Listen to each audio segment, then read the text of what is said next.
नमस्कार दर्शक बंधु जय जगन्नाथ आपणकर प्रिय श्री सिंदूर खेल अच्छी किसी जबरदस्त सीन आशा करुच्ची आज प्रोमोटी आपण मानक निश्चय भल लगे।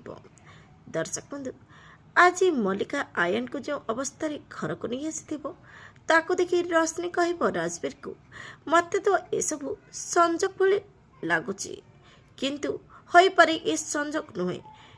तापरे राजवीर कहबे जदि मल्लिका मो उपरे एसबू करी दया देखा चाहूँगी ताहले मते पसंद नुह एसबू कि सी मते दया देखू आउ मो पुओ को निकटतर हो आ मो पुओ सहित संपर्क रखा चेष्टा करू। राजवीर एक कथा शुणी रश्मि कहबे मु तुमको कथा दौची राजवीर मल्लिका जदि एसबू जाशुणी करें कि आग को एमती किसी करने को चेष्टा करे ताहले मु ताको जमर भी छाड़बीनी। हेले दर्शक बंधु आपण मानक आज प्रोमो देखि केमिति लागला कमेंट माध्यम जनातु।